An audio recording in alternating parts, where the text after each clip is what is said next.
We'll know shortly what government negotiators came up with on Medicare drug prices. Marketplace Morning Report is supported by Amazon Business, focused on offering smart business buying solutions, leaving time to focus on growth. More at amazonbusiness.com.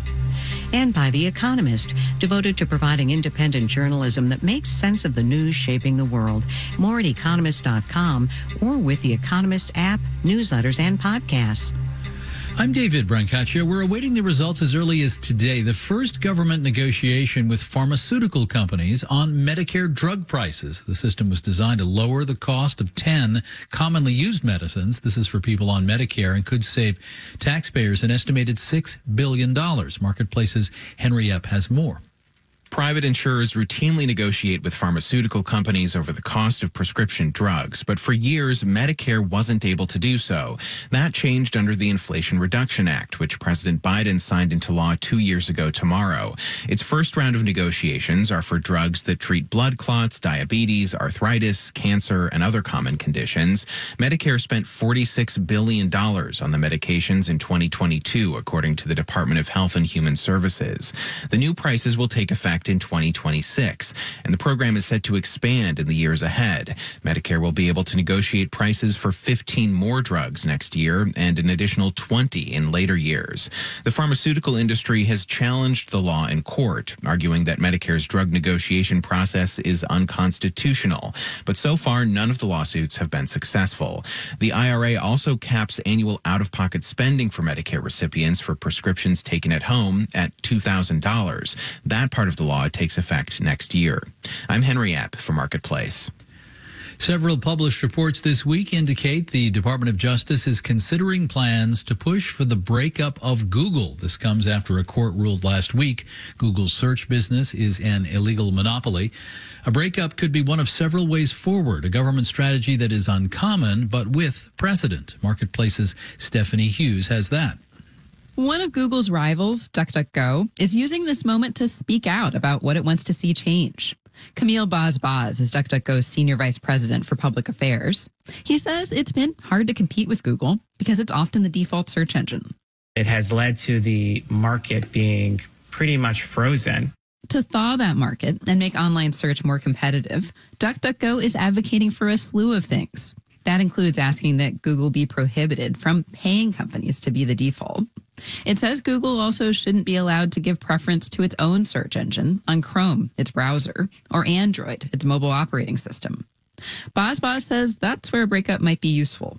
Potentially spinning off Chrome and Android into separate companies could be ways to do that effectively. Court-enforced breakups like this are pretty rare, points out Rebecca Ha-Allensworth, a professor of antitrust law at Vanderbilt. You know, courts don't like to play CEO. She says a breakup requires a lot of oversight and expertise about how a company works. But there are other options, like requiring a kind of choice screen. Where we're asked every time we set up a new phone or something, what do we want to be our search engine? A Justice Department spokesperson said in a statement that it's assessing the next steps and that no decisions have been made yet. Google didn't respond to a request for comment. I'm Stephanie Hughes for Marketplace.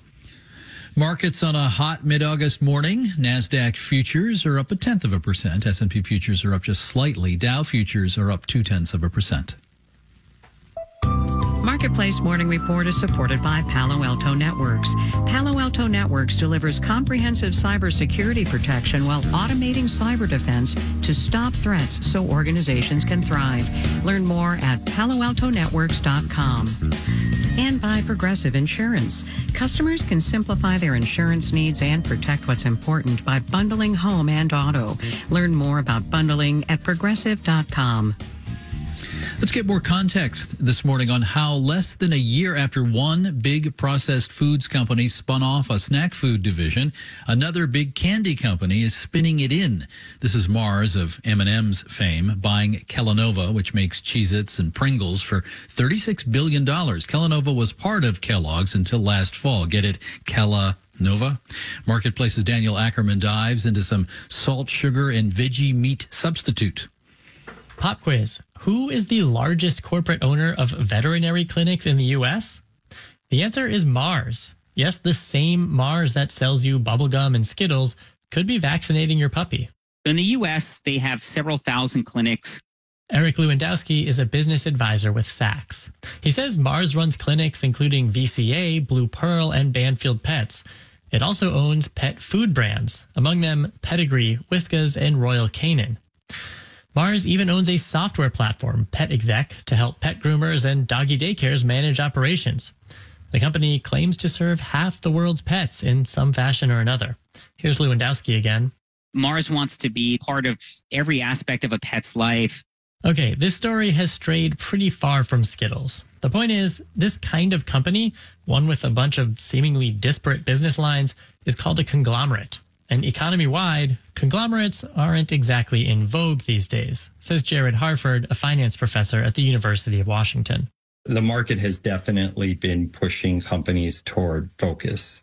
Harford says a lot of conglomerates have been splitting apart, including GE, Dow Chemical, and Fortune brands, which at one point made everything from golf balls to whiskey. The breakups have generally been good for the prices of those companies' publicly traded stocks. But Mars Corporation is a privately held company. Edward Rock is a professor of corporate law at NYU. They're a huge company, but they're still family owned. As they say on their website, they think in generations. Rock says Mars doesn't have to please shareholders looking to make a quick buck by splitting a conglomerate into its constituent parts. They're immune. They're immune to the particular fashions of public capital markets. And so Rock says Mars is free to diversify rather than putting all of its candy eggs in one basket. I'm Daniel Ackerman for Marketplace. And the former CEO of Google now says he misspoke when he told a Stanford University group that OpenAI was ahead of Google on artificial intelligence because too many at Google work remotely. Eric Schmidt's original line was that, quote, Google decided that work-life balance and going home early and working from home was more important than winning. The reason startups work is that people work like hell, unquote. OpenAI and Google have similar be in the office 3 days a week policies. Schmidt says he regrets the error and public access to the Stanford presentation has now been turned off. I'm David Brancaccio, Marketplace Morning Report from APM, American Public Media.